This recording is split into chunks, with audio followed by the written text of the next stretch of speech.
ओम हनुमते नमः। स्वागत है आपका हमारे चैनल पर। आज के इस वीडियो में आप सुनेंगे मंगलवार व्रत की कथा।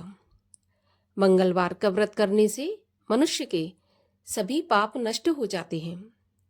सारे सुख, रक्त विकार, राज्य सम्मान और पुत्र की प्राप्ति के लिए मंगलवार का व्रत सबसे उत्तम व्रत बताया गया है। तो सभी प्रकार की व्रत कथाएं सुनने के लिए और हमसे जुड़े रहने के लिए आपको केवल हमारे चैनल को सब्सक्राइब करके बेल आइकन को प्रेस करना है। आज का वीडियो अच्छा लगे तो लाइक करना है और शेयर करना है। तो चलिए, मंगलवार व्रत कथा आरंभ करने से पहले हम मंगलवार के व्रत की विधि जान लेते हैं। मंगलवार के व्रत में गेहूं और गुड़ का ही भोजन करना चाहिए, अर्थात गेहूं के आटे और गुड़ से बनी कोई भी चीज आप बनाएं और इसी का भोजन ग्रहण करें। भोजन एक ही बार करना चाहिए और कम से कम 21 मंगलवार तक, कोई भी मनोकामना आपकी हो, कम से कम 21 मंगलवार आपको मंगलवार का व्रत करना चाहिए। और व्रत के पूजन के समय आपको लाल रंग का प्रयोग ज़्यादा से ज़्यादा करना चाहिए। लाल रंग के ही फूल आपको चढ़ाना है। लाल वस्त्र स्वयं धारण करें। लाल वस्त्र ही आप चौकी पर बिछाएं। इसके बाद हनुमान जी की पूजा करके मंगलवार के व्रत की कथा सुननी चाहिए। इस प्रकार से आपको मंगलवार व्रत रखना चाहिए। तो चलिए, अब हम शुरू करते हैं मंगलवार व्रत की कथा। एक ब्राह्मण दंपत्ति के कोई संतान नहीं थी, जिसके कारण पति पत्नी बहुत दुखी थे। वह ब्राह्मण हनुमान जी की पूजा के लिए जंगल में चला गया। वह पूजा के साथ हनुमान जी से एक पुत्र की भी कामना किया करता था। घर पर उसकी पत्नी मंगलवार का व्रत करती थी और पुत्र की कामना किया करती थी। मंगल के दिन व्रत के अंत में भोजन बनाकर हनुमान जी को भोग लगाकर स्वयं भोजन ग्रहण करती थी। एक बार कोई व्रत आ गया, जिसके कारण ब्राह्मणी भोजन नहीं बना सकी। तब हनुमान जी का भोग भी नहीं लगाया। वह अपने मन में ऐसा प्रण करके सो गई कि अब तो अगले मंगलवार को ही हनुमान जी को भोग लगाकर अन्न ग्रहण करूंगी। वह भूखी प्यासी 6 दिन तक ऐसी ही पड़ी रही। जब अगला मंगलवार का दिन आया तो उसे मूर्छा आ गई, बेहोश हो गई। तब हनुमान जी उसकी लगन और निष्ठा को देखकर प्रसन्न हो गए।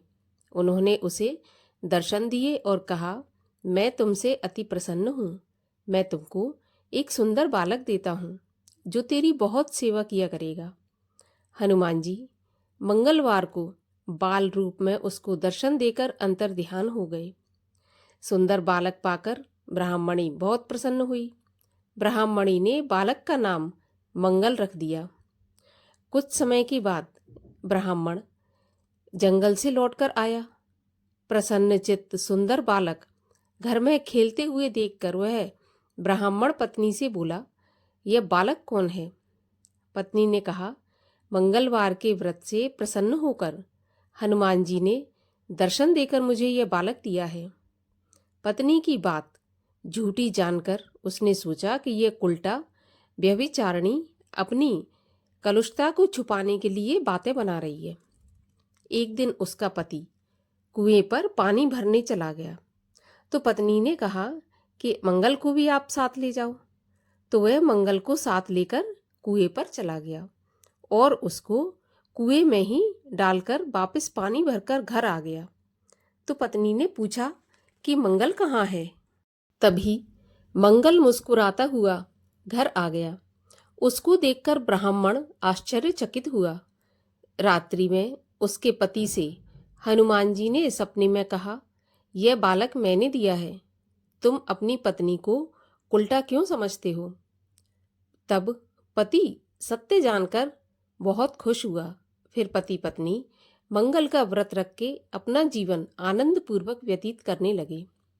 जो भी मनुष्य मंगलवार का व्रत करता है, कथा पढ़ता है या सुनता है और नियम से व्रत रखता है, उसको हनुमान जी की कृपा से सारे कष्ट दूर होकर सर्व सुखों की प्राप्ति होती है। अब सुनते हैं मंगलिया की कथा। एक बुढ़िया थी। वह मंगल देवता को अपना इष्ट देवता मानकर सदा मंगल का व्रत रखती और मंगल देव का पूजन किया करती थी। उसका एक पुत्र था जो मंगलवार को पैदा हुआ था। इस कारण उसको मंगलिया के नाम से बुलाया करती थी। मंगल देव के दिन ना तो घर को लीपती और ना ही पृथ्वी को खोदा करती थी। एक दिन मंगल देवता उसकी श्रद्धा की परीक्षा लेने के लिए उसके घर में साधु का रूप बनाकर आए और द्वार पर आवाज दी। बुढ़िया ने कहा, महाराज क्या आज्ञा है? तब साधु कहने लगा कि बहुत भूख लगी है, भोजन बनाना है। इसके लिए तू थोड़ी सी पृथ्वी को लीप दे तो तेरा बहुत पुण्य होगा। यह सुनकर बुढ़िया ने कहा, महाराज आज मंगलवार है, मंगलवार की व्रती हूं मैं, इसलिए मैं चौका नहीं लगा सकती। कहो तो जल का छिड़काव कर दूं, उस पर आप भोजन बना लेना। साधु कहने लगा कि मैं गोबर के लिपे चौके पर ही खाना बनाता हूँ। तो बुढ़िया ने कहा, पृथ्वी लीपने के सिवा और कोई सेवा हो तो मैं कर सकती हूँ, परंतु आज मंगलवार के दिन पृथ्वी नहीं लीप सकती। तब साधु ने कहा कि सोच समझकर उत्तर देना, जो कुछ भी मैं कहूँ तुमको करना पड़ेगा। तो बुढ़िया कहने लगी कि महाराज पृथ्वी लीपने के अलावा जो भी आज्ञा करेंगे उसका मैं पालन अवश्य करूंगी। बुढ़िया ने ऐसे 3 वचन साधु को दे दिए। तब साधु कहने लगा, तू अपने लड़के को बुलाकर औंधा लेटा दे, मैं उसकी पीठ पर भोजन बनाऊंगा। साधु की बात सुनकर बुढ़िया चुप हो गई। तब साधु ने कहा, बुला ले लड़के को, अब सोच विचार क्या करती है। बुढ़िया मंगलिया मंगलिया कहकर पुकारने लगी। थोड़ी देर बाद लड़का आ गया तो बुढ़िया ने कहा, जा बेटे तुझको बाबाजी बुलाते हैं। लड़के ने बाबाजी से जाकर पूछा, क्या आज्ञा है महाराज? तब बाबाजी ने कहा कि जाओ अपनी माँ को बुला लाओ। तब माँ आ गई तो साधु ने कहा कि तू ही इसको औंधा लिटा दे। बुढ़िया ने मंगल देवता का ध्यान करते हुए अपने लड़के को औंधा लिटा दिया और उसकी पीठ पर अंगीठी रख दी और कहने लगी कि महाराज अब जो आपको करना है कीजिए, मैं जाकर अपना काम करती हूँ। साधु ने लड़के की पीठ पर रखी हुई अंगीठी में आग जलाई और उस पर भोजन बनाया। जब भोजन बन चुका तो साधु ने बुढ़िया से कहा कि अब अपने लड़के को बुलाओ, वह भी आकर भोजन कर ले। बुढ़िया कहने लगी, यह कैसे आश्चर्य की बात है कि उसकी पीठ पर आपने आग जलाई और उसी को भोजन के लिए बुलाते हैं। ऐसा कैसे संभव हो सकता है? आप ही उसको जीवित समझते हैं। आप कृपा करके उसका स्मरण भी मुझको मत कराइए और भोग लगाकर आप यहाँ से चले जाइए। साधु के अत्यंत आग्रह करने पर बुढ़िया ने जैसे ही मंगलिया कहकर आवाज लगाई, वैसे ही एक ओर से दौड़ता हुआ वह आ गया। साधु ने लड़के को प्रसाद दिया और कहा कि माई तेरा व्रत सफल हो गया, तेरे हृदय में दया है और अपने इष्ट देव में अटल श्रद्धा है, इसके कारण तुमको कभी कोई भी कष्ट नहीं पहुंचेगा। इस प्रकार बुढ़िया और मंगलिया को आशीर्वाद देकर मंगल देव वहां से अंतर ध्यान हो गए। और चलिए इसी श्रृंखला में एक और हनुमान जी की कथा सुनते हैं, जिसमें हनुमान जी की राम भक्ति की पराकाष्ठा देखने को मिलती है। एक समय की बात है जब लंका पर विजय प्राप्त करके भगवान श्री रामचंद्र जी अयोध्या लौटे और उनका राज्याभिषेक हुआ।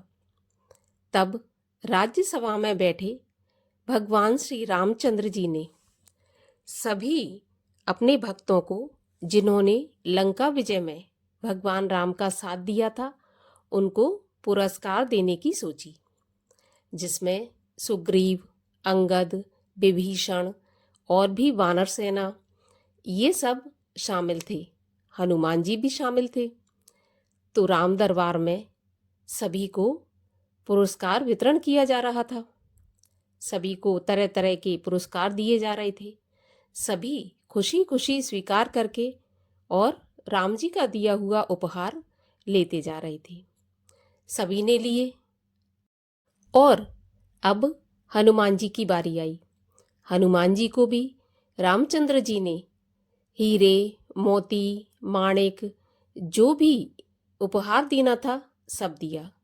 लेकिन हनुमान जी मन में कुछ विचार करते हुए, सोचते हुए उन सारे हीरे, मोती, जवाहरातों को एक एक करके फोड़ के और फेंकने लगे।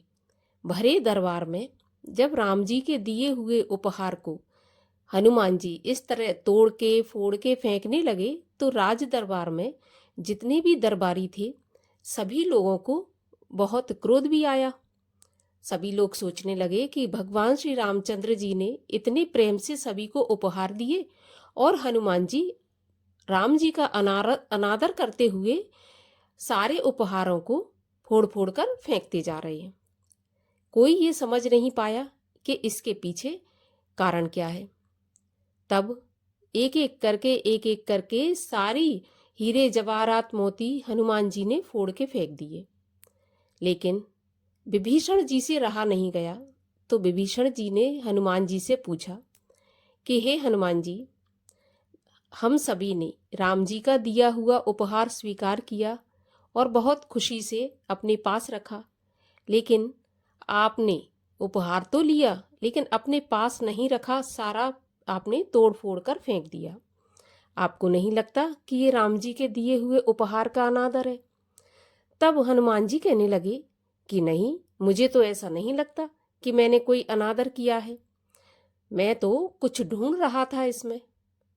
जब हनुमान जी ने ऐसा कहा तो विभीषण कहने लगे कि हनुमान जी, इन हीरे जवाहरातों में आप क्या ढूंढ रहे थे?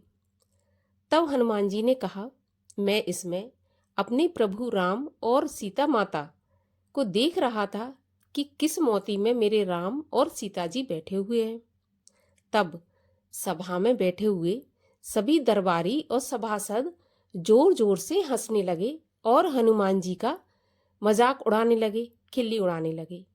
कुछ तो यहाँ तक कहने लगे कि हनुमान जी ने इतना कुछ किया तो क्या है, आखिर है तो वो बंदरी, उन्हें क्या पता कि हीरे जवाहरात क्या होते हैं। लेकिन विभीषण कहने लगे कि हनुमान जी, क्या हुआ फिर, आपको राम और सीता मिले? तब उन्होंने कहा कि नहीं मिले, तभी तो मैंने फेंक दिए सारे। तब एक दरबारी ने कहा व्यंग कसते हुए हनुमान जी पर कि बातें तो आप ऐसी कर रहे हो जैसे राम सीता सभी जगह मिलेंगे आपको। तब हनुमान जी ने कहा कि हाँ, राम सीता सभी जगह हैं। बोले अगर ऐसा है तो क्या आपके अंदर भी राम सीता हैं? अगर आपके अंदर नहीं होंगे तो आप क्या अपने शरीर को भी नष्ट कर दोगे? तब हनुमान जी ने कहा कि हाँ, मैं कर दूंगा नष्ट, मेरे अंदर राम सीता विराजमान है। लेकिन किसी को इस बात पर विश्वास नहीं हुआ। कुछ दरबारियों ने कहा अगर ऐसा है तो हमें प्रमाण दिखाइए कि आपके अंदर राम सीता विराजमान है।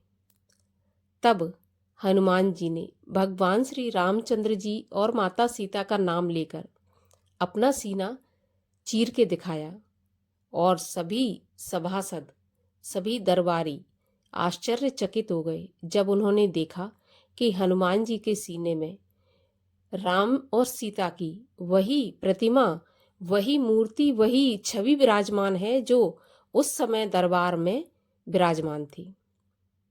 ऐसी भक्ति की पराकाष्ठा देखकर सारे दरबारी हनुमान जी के सामने नतमस्तक हो गए और भगवान श्री रामचंद्र जी भी हनुमान जी से बहुत प्रसन्न हो गए।